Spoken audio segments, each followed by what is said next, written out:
Hello and welcome, friends. Welcome to the next installment of Queer Chronicles, title Queer Pantheon. I am Peter Flood. I use he and him pronouns, and I am the Community Programs Manager here at Bradbury-Sullivan.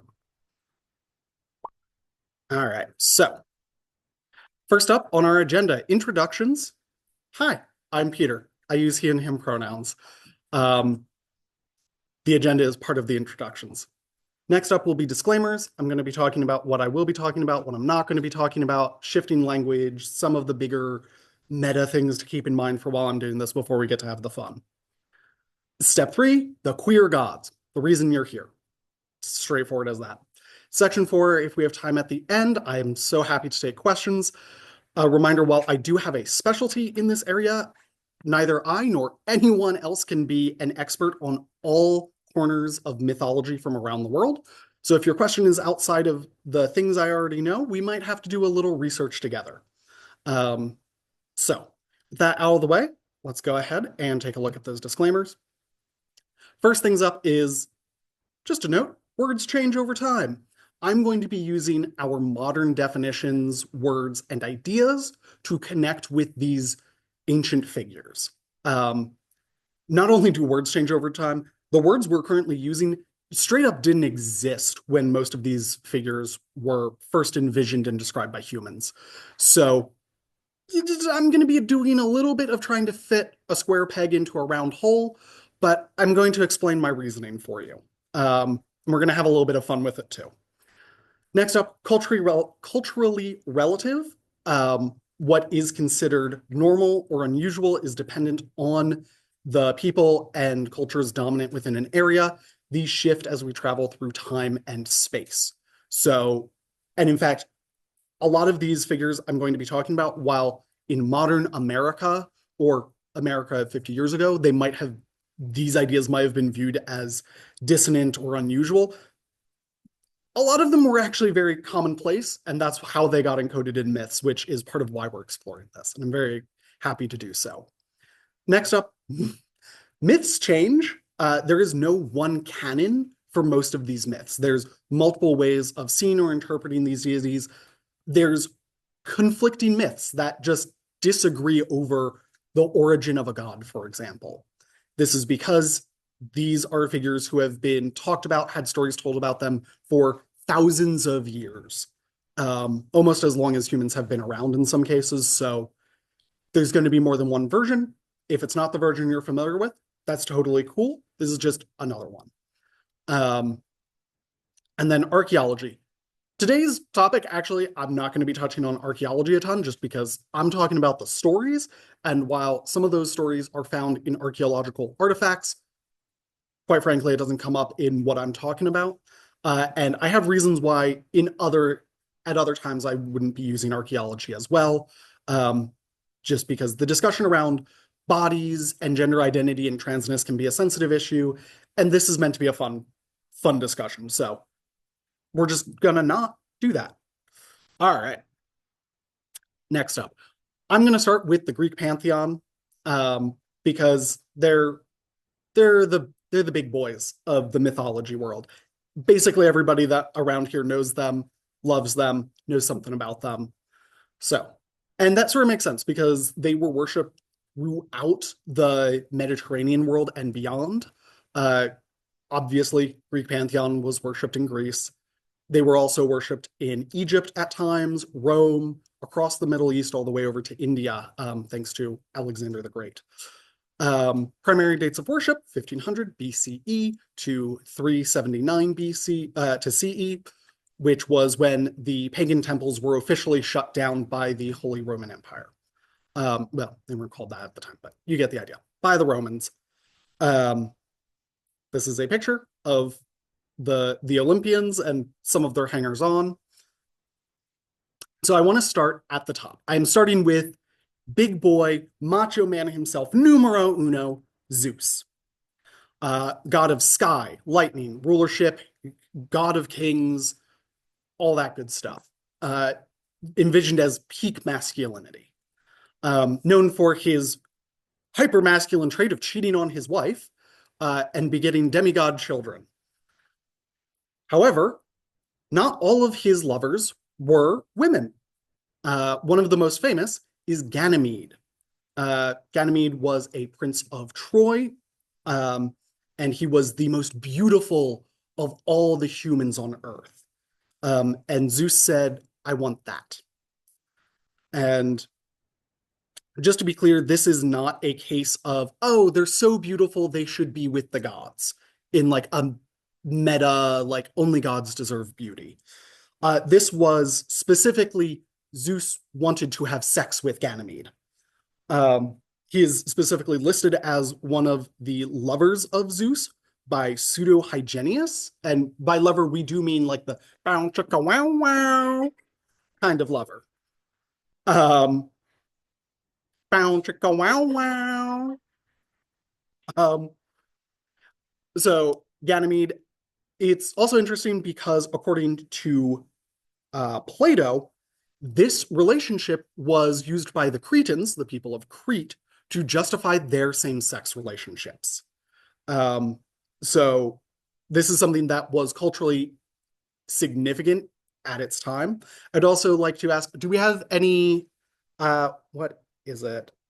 Do we have any Aquariuses in here tonight? Got one? Aquarius is the, woo, yeah. Aquarius is the constellation honoring Ganymede. So I am going to declare that the gayest of the zodiac signs. Congratulations.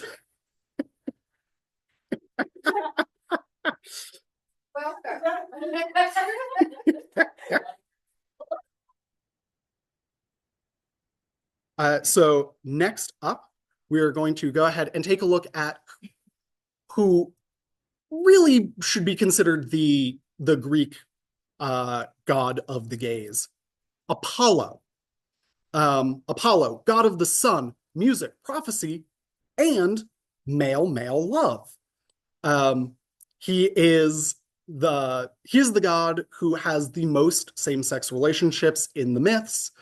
Um, and he was specifically called upon by the Greeks to bless same-sex relationships, along with Heracles, who at the end of his labors was made a god, as well as Hermes, who, for those of you in person, I actually have a little statue of Hermes over there because Hermes is my favorite god, has been since before I found this out about him.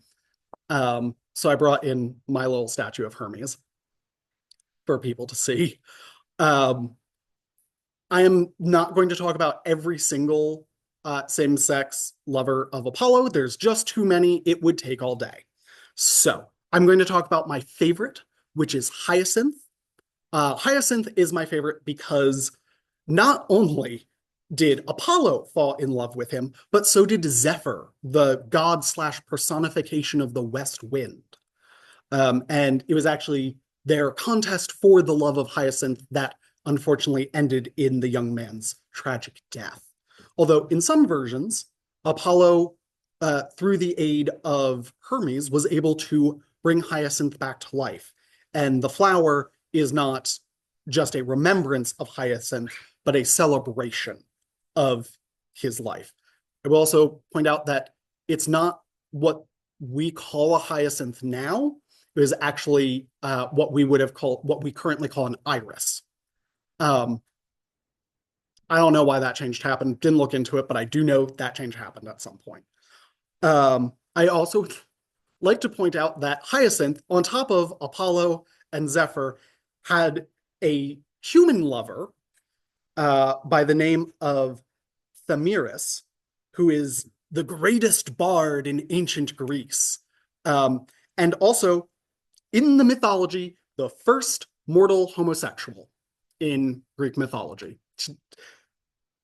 because of his love for Hyacinth. So, the Hyacinth was either stupid hot to get all of this attention, and or, had his fun with everybody.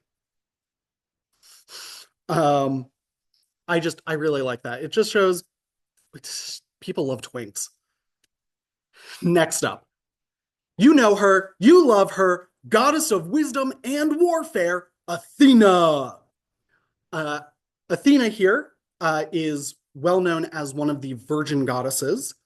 She is specifically stated as being unmoved by Aphrodite's power. In one version of the myths, she was even going to be forced to marry Hephaestus, but when she refused to bear him any children, she was granted an exemption.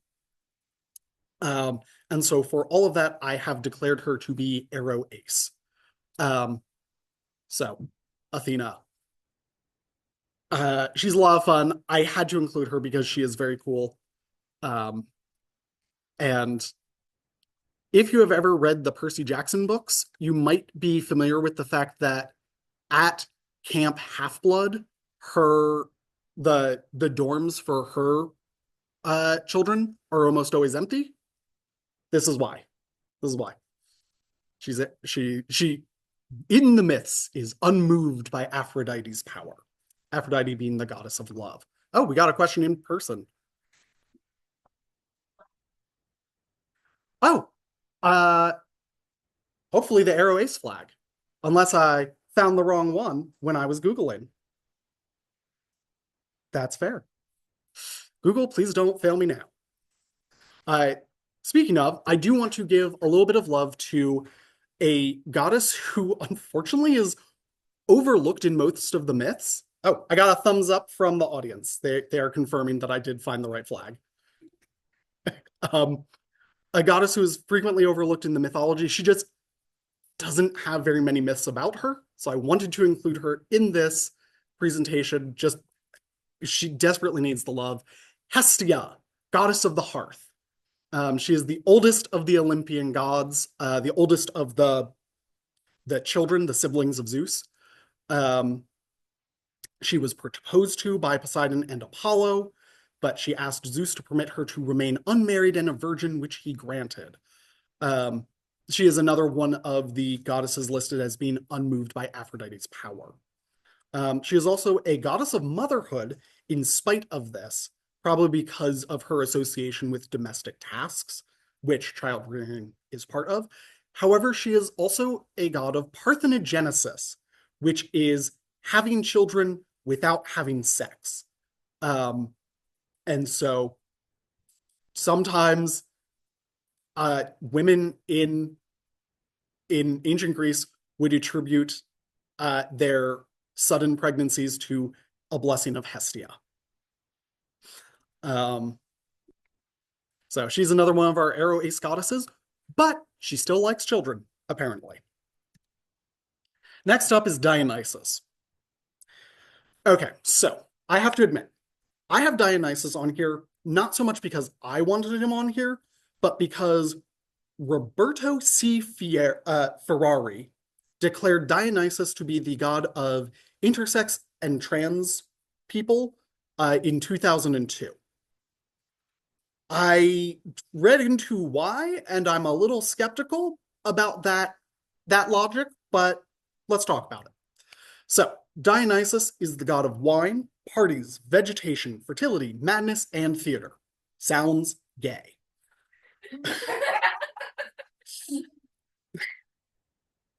In the myths, when they're doing that whole thing where they describe the gods like Pallas Athena, Dionysus is described as womanly, and he is frequently depicted as androgynous. You might notice that the figure shown in this mosaic is decidedly not that hyper-masculine figure we see when we think of Zeus, not even as muscular as the Apollo we saw. He is frequently depicted in this much softer way. I will say there is a second version of Dionysus who notably has a beard, and there's like a whole mythological tradition to sort of explain this about like Dionysus being born and then getting killed and then being reborn. So there's two versions of Dionysus. It's like a whole thing. Mythology's weird. I talked about it earlier. These stories get told and retold for centuries.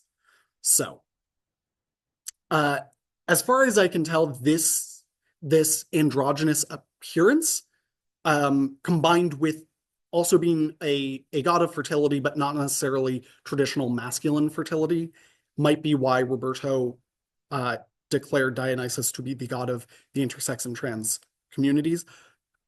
I will also point out, if you decide to research this, those are not the words he used. He used words that are today generally treated as slurs. So just be aware if you're doing your own research. I will say Dionysus does still make it into our queer canon here because he was known to have a satyr who was one of his lovers, Ampelos, and satyrs are a traditionally very masculine group of mythological figures, being partially goat, they're signs of virility, usually depicted with erect penises. So, and in fact, I think that is Ampelos off to the side there, drinking from the cup, or at least that's what the archaeologists and art historians who evaluated this piece said. So I'm going with them. All right, on to the final Greek figure I want to touch on, Aphrodite. Aphrodite is a god of love and sex. It is a version of Aphrodite that is depicted with penis, testicles, and sometimes a beard. For the sake of streaming this on YouTube, I did go with the version depicting a beard because the ones depicting the penis and balls is just Aphrodite, but hiking her skirt up and flashing. And if I tried to censor that out, I feel like you'd lose the meaning of the image I chose. So I did go with the version depicting Aphrodite with a beard. The worship of Aphrodite included men and women trading clothing during a full moon while doing, a party festival kind of thing. And Aphrodite is also associated with another ancient Greek deity figure. Trigger warning for those of you who are sensitive to certain words. This Greek figure is the origin of a word that is still used in the scientific community to describe animals that have both male and female anatomy. And so that is, wow, their name just left my head. I have it in my notes. Give me 2 seconds. No, I don't have it in my notes. That's great. I found it. Okay. Trigger warning still in place. So hermaphrodite. Only time I'm saying that word or that name. So Aphrodite is associated with that figure. And that figure, and probably Aphrodite, this is mythology. It's told and retold over time, is a child of Hermes, who we've already talked about being associated with queer aspects of the religion, and also Aphrodite, goddess of love, Aphrodite. We can see the connection there. An additional connection that I saved to talk here about is that Aphrodite was cited as the patron of woman love by Sappho's of Lesbos, who I'm sure many of us have heard of. So I just wanted to bring some of these elements in just to talk about them. They're really interesting in the way that these figures and their history show us a little bit about how an ancient people conceptualized the world. However, that does wrap up our Greek figures. So next we're going to touch on Norse mythology. We're going to start with, you know him, you love him, Loki, the trickster god. I'm not talking about the Marvel character, although that character does have a decent amount of inspiration from mythology. Loki is the trickster. Loki is the god of mischief and deception, and also the inventor of fish nets, like the actual nets for fishing, not the stockings, and is a prolific shapeshifter. Loki is probably one of the best examples of a gender fluid deity specifically, in that he is able to change shape at will all the time, does it a lot, and per Odin, the head of the Norse gods in the Poetic Edda, specifically the Lokasena portion, Odin said that Loki spent 8 years as a woman / milkmaid, and in that time had 8 children, and gives no additional information. As far as we know, this wasn't for a bit, as Loki is prone to doing. On top of that, Loki is also the mother of Odin's horse, Sleipnir. After this one was for a bit, the Norse gods had commissioned a guy to build a wall around their their town. Uh, and if he built it fast enough, they had to give up one of their goddesses and the sun and the moon. And this contractor was for once on schedule. Looked like he was going to finish on time. So they asked Loki, Loki, can you do something about this? Loki said, okay, fine. So Loki disguises himself as a horse, a mare specifically, and seduces the contractor's horse, getting the horse to run away in the middle of the day, so that this guy couldn't finish his project on time, so the gods didn't have to give up Freya and the sun and the moon.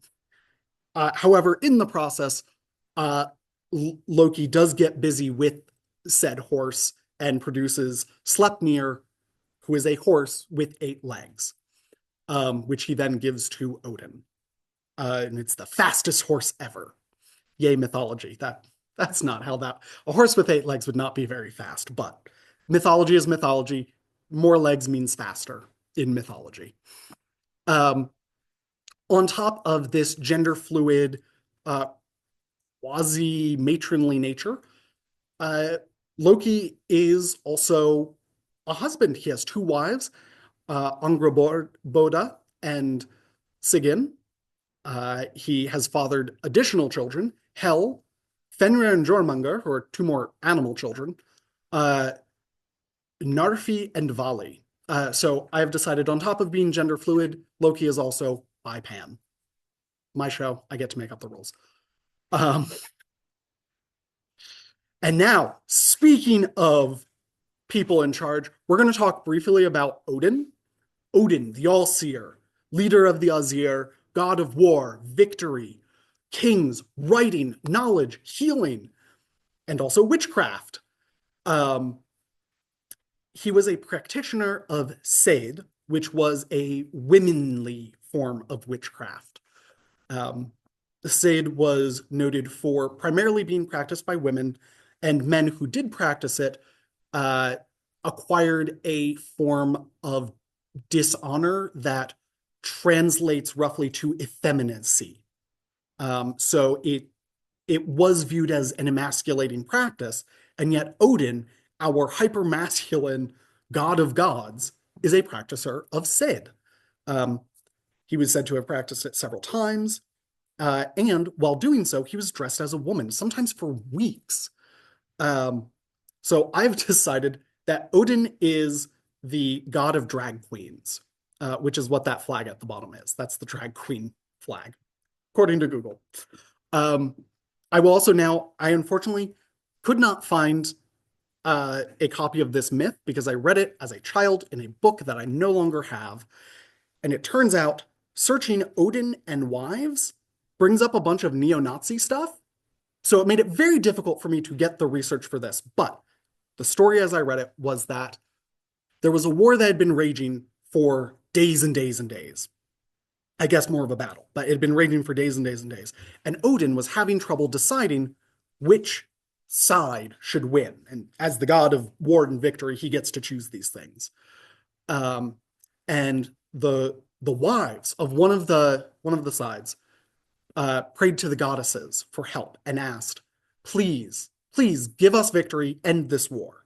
And so the goddesses came down and said, all right, here's the plan. What I want you to do is go out super early before the sun comes up. Take your hair and braid it in front of your faces like beards. Take your normal housemaking supplies, or if you can find any of your husband's weapons, that, and go out onto the battlefield super early, because Odin is going to declare whoever goes out earliest to be the victors. And so the women do it. They win the war because Odin says so. And so that is how Odin declared drag kings the victor in battle. So that is my secondary support for Odin being the god of drag. Please and thank you. All right. So next we are moving on to some non-European traditions. I'm very much less an expert in these, but I wanted to include some stuff from around the world because these queer themes aren't just European. They are found throughout world mythologies, and I want to touch on a few of those. So first up, we have Shen, who is actually one of the only gods I found who is specifically a god of gays. He is the overseer of love and sex between men. Um, his name means rabbit god, roughly translated.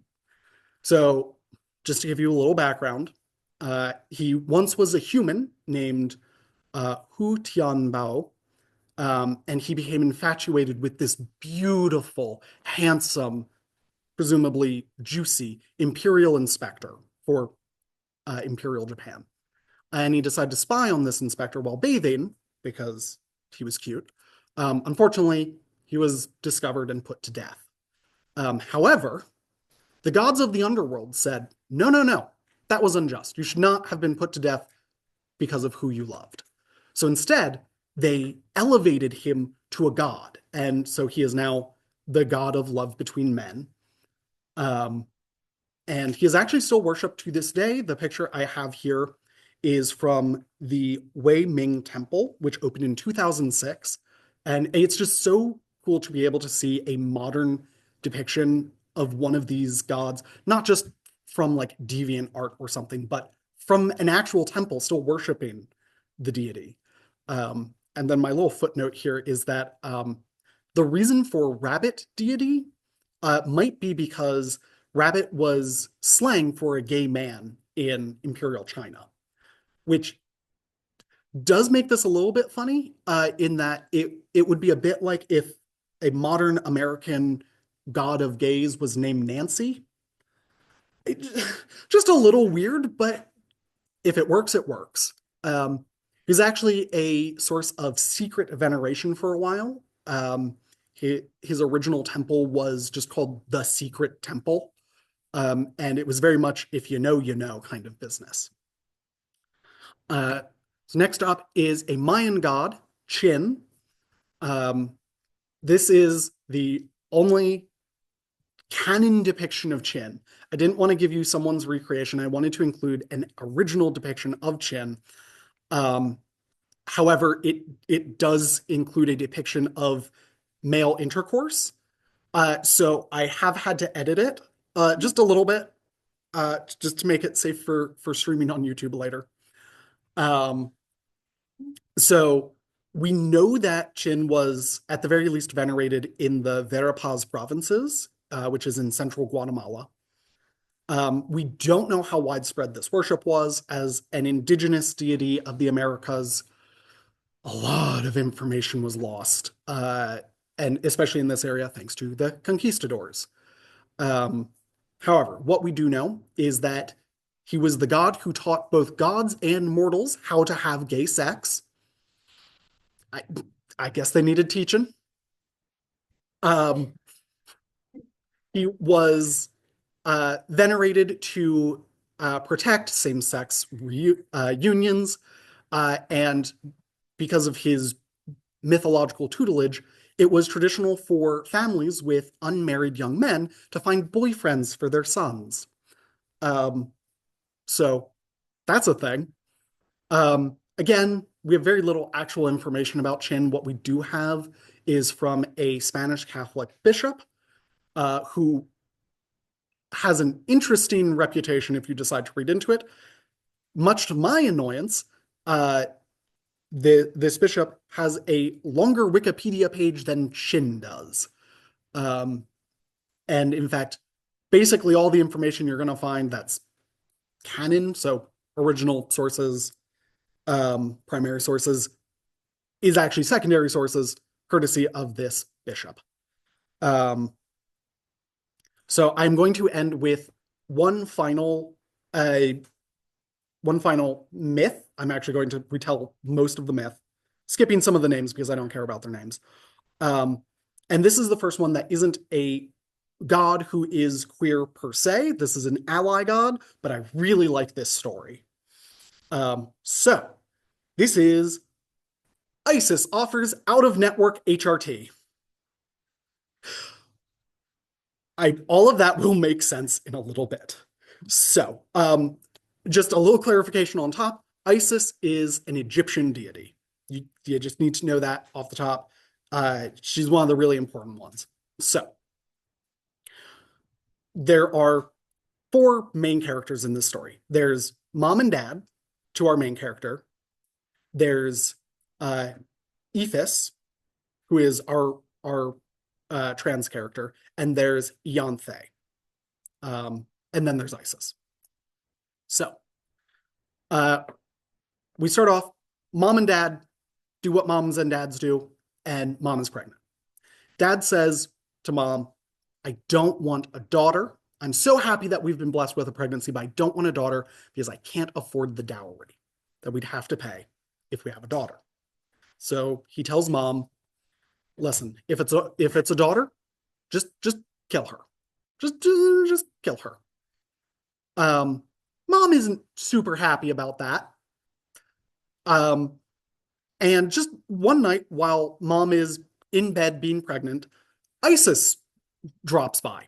So this is taking place on Crete, which is a Greek island. This is taking place on Crete. So Isis from Egypt drops by Crete. This random mom's household in Crete stops by, along with, I have to say, just like a whole little party of other Egyptian deities. Just a whole party to this pregnant woman's bed. And the woman tells Isis her problem. Isis says, don't worry about it. Whatever the kid is, keep it. And if you have a problem later, come talk to me and I'll help you with it, okay? Okay. So mom has the baby. The baby is Aphab, assigned female at birth, and is named Ethis. Apparently by the dad, because the myth specifically calls out that the mother was very happy because this was a gender neutral name. Not just happy, relieved, which implies that mom didn't get a choice in the name. But so we've got Ethis, a gender neutral name, if you say so, ancient Greece. I can't tell. And Ethis is raised as a boy. Raised as a boy up to puberty, and somehow dad didn't notice. Boy, okay. A lot to unpack there, but that's for Ethis in therapy. Ethis is sent to school and is raised along a girl named Ianthe. They're best friends, and they're so excited when they're betrothed to each other. However, it's when they're betrothed that Ethis is like, oh shit, but like when we get married, there's going to be things I'm expected to do, and I don't know how to do that, and I have told no one except my mom, of course, who already knows. And so, but Ethis, again, I have to stress, is actually deeply in love with Ianthe, who also really loves Ethis. So Ethis doesn't want to break this off, doesn't want to get out of it that way. Ethis just wants a solution to the problem of, I'm not going to be able to do what people are expecting me to do. So Ethis and her mom go to a couple temples. They pray around, not gain much luck. They eventually go to the temple of Isis. They kneel down, they do the prayers, and the altar moves backwards. In the myth, the altar moves backwards, and the doors rattle as if an earthquake. And suddenly Ethis has been made male and is ready to go. And so Ethis and Ianthe are able to get married, all because Isis offers out-of-network coverage for transition. I'm calling it out-of-network because Egyptian versus Greek. This is a Greek household. Isis is an Egyptian goddess. I'm glad that their religious health insurance covered it. And I do have just one more slide related to that myth because I found it so funny. This is a depiction of all of those Egyptian gods showing up at mom's bedside. I just look at all of these people who don't want to be there. Um, all of these Egyptian gods, I have to assume that ugly cat thing in the background is supposed to be Bast. And the floppy-eared dog, which I think is supposed to be Anubis, hilarious to me. All of this is deeply hilarious to me. Isis brought a cow into this lady's bedroom. I'm sure it's a god of some sort, but that's just silly, and I love it. So, that takes us to our inspirational quotes. Myths are clues to the spiritual potentialities of the human life. Joseph Campbell. Myth is not about what happened in past times. Myth is about what happens to people all of the time. Michael Meade. I wanted to talk about these myths today because they reflect our modern lived human experience through an ancient lens.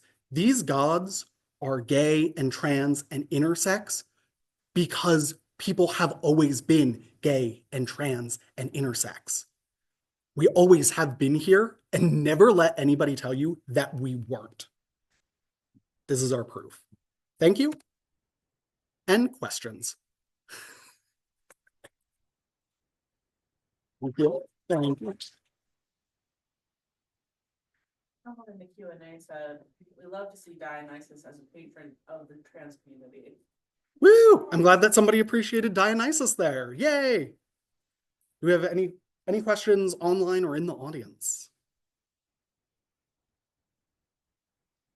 Anybody have a question about my little guy who's been in the corner the whole time? So,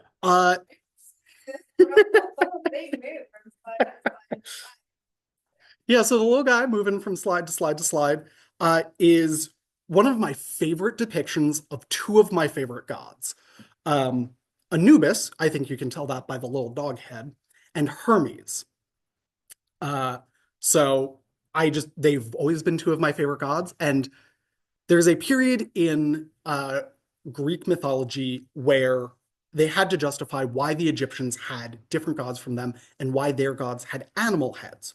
So their myth was that during, I want to say it was the Titanomachy, which is when the Titans took over Mount Olympus, the gods fled Mount Olympus. It might have been the time that the giants took over, but anyway, the Gigantomachy. But one of those times, the gods fled and they fled to Egypt. And in Egypt, they assumed animal disguises. And so actually all of these animal-headed Egyptian gods were really the Greek gods in disguise, according to the Greek mythology. And so specifically, Hermes and Anubis were connected through that. So there's a couple depictions of this figure who's known as Hermanubis. And it's really fun. You can actually see the caudassus that Hermes carries in Anubis's hand there. So this is just one of those really fun things where mythology crossed over.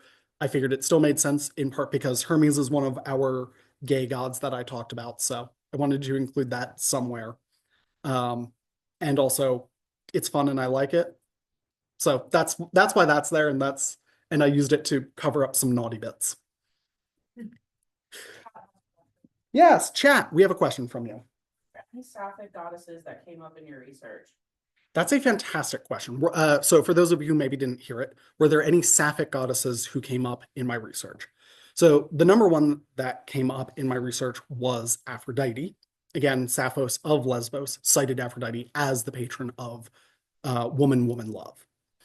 Additionally to that, there was some evidence that Freya, who you might be familiar with from Norse mythology, may have had some sapphic vibes.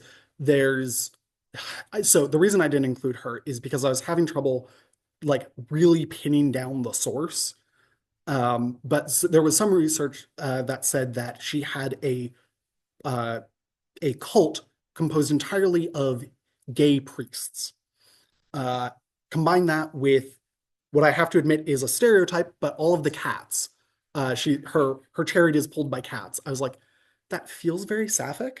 And I want to include it, but because I couldn't pin down the source and I was having trouble finding it in the Poetic Edda, in any substantial place, there was another comment from Loki that said she had had sex with all of the other gods present at a social function, which would have included other women gods.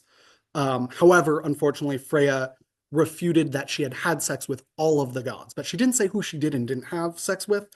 And she is ostensibly one of the most sexually active of the Norse gods, having had an orgy with dwarves so she could get a pretty necklace once. So I thought about including her. There's a couple in some Hindu traditions, but again, non-English sources are a little bit of a difficulty for me. If it's ancient Greek, I can still look into it, but so I was having trouble finding English sources for some stuff, which really limits my research abilities, unfortunately. But great question. So there are some out there. I just couldn't find what I needed to feel confident including them in my presentation. Any other questions? All right, none from chat at this time. Any in person? Why is Hermes my favorite? That's a great question. So Hermes is my favorite because I chose him as a child. He is my favorite because he was the fastest. He has the little wings on his feet that let him go very fast. And just the more time I've spent learning about him, the more I enjoy him. He's one of those trickster deities, depicted a little bit less maliciously than Loki is sometimes, but still very trickstery. He is also the inventor of the lyre, the instrument, not the practice of lying per se, which is a whole fun little story in and of itself because it's supposedly something he did as a baby. He invented the lyre. He also invented a way to like just do so many things. He's also the patron of messengers, which I love. So in some ways, he can be considered a patron of writing. He is also one of the gods of magic, which is really fun and cool. And come on, who didn't have a magic phase as a kid or an adult? Yeah, so that's some of the reasons I like him. I think he's fun and cool. He's also sometimes a god of healing, which is really fun. He was one of the gods who hung out with Odysseus a bunch, and I love Odysseus's story, the Odyssey. So yeah, that's why I like Hermes. Also, he just like keeps popping up in my life for some reason. Like the college I went to, our school magazine had a picture of Hermes on it. In fact, it might have been a picture of like, not this exact statue, this was off Amazon, but the statue that this is a replica of, it was like on our school like newsletter for some reason. Yeah, it just keeps popping up. So I'm like, all right, hi Hermes. Welcome aboard, I guess. So this is a statue I keep in my house in my living room. In part just because he's cool. And I'm like, I have a living room. Why not put cool art in it? Great question. Any other? Do you have a least favorite deity? Ooh, okay. So there's so many to pick from. I have to admit, I'm not a huge fan of Zeus. Being a bit of a serial philanderer, not my favorite thing. Also a bit of a dick. Just likes to punish people too much all the time. So I don't want to say it's Zeus though for hedging my bets reasons. I'm not going to say Zeus is my least favorite. How about I gotta pick somebody obscure that I'm not gonna really care if I offend a theoretical god. Okay, yeah. There's a giant carp that supposedly lives under Japan, that when it wiggles causes earthquakes. So I'm sorry, Japan, but I don't like that carp. That kind of an asshole carp. Also, okay, actually, but speaking of Japan, so I mentioned everybody loves a twink. That is a very common trope within the mythologies just across the world. Is most of the time it's handsome young men that the gods are obsessed with, which is pretty easy to read as twink. There's one exception to that, which is Asian dragons. So Chinese, Japanese, and Korean specifically, I found this specifically like older men. So there's something for you. I don't know why. I can give you a hypothesis. It is because the dragons are a symbol of wisdom, not just destructive power. They're a symbol of wisdom. And so older men would have that lived experience and wisdom. So that's probably why those dragons are attracted to older men. Oh, we got another question. Were there any surprises in your research when it came to learning about these mythological gods and goddesses? All right. Were there any surprises in my research when it came to learning about these mythological figures? I was pleasantly surprised to find the story of Isis and Ephes. I loved finding that story. That was a delight for me. And finding those wood carvings for it. Also finding Aphroditus. I had heard of Aphroditus's other persona previously, and I was like, there's a reason to include that persona in the presentation, but I also sort of don't want to for reasons that if you know, you know. Um, but how do I do this? And especially because also finding intersex representation, while definitely doable, I wanted a really good concrete example that would be relatable to the other knowledge bases we've been working with. And so I was super excited to find Aphroditus and be able to talk about Aphroditus, and even being able to find that bearded statue of Aphroditus that I used for the picture. Because again, there's a bunch of the like, I'm a woman hiking up my skirt to show you a penis versions, which are fine and dandy in their own right, but a little too on the nose for my taste. So finding Aphroditus at all, and then specifically finding that bearded version was fantastic. I will admit, for a long time, I've known that the Greek gods were very gay. So I was not surprised to dig in more and go like, oh, they're even more gay. I was not surprised by that. I was surprised to find out about the same-sex union practices, um, and the calling on of Apollo, Heracles, and Hermes. That was another delightful surprise, that they had that. And also that it was specifically Heracles because there's a little used term called Achillean love, which is the counterpart to sapphic, or like lesbian. It's Achillean, named after Achilles. You know him from the siege of Troy. Um, in the Iliad. But instead, Heracles is one of the patron deities. And that makes sense. I don't think Achilles ever actually achieved godhood, so he couldn't be the patron god of blah, blah, blah. Um, so, yeah, finding Heracles in there was cool. And I, my little side note on that is I was researching into it, and it seemed that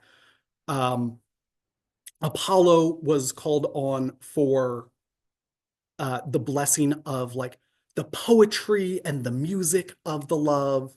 Hermes was called on for the wisdom of love, and Heracles was called on for finding a big, strong lover.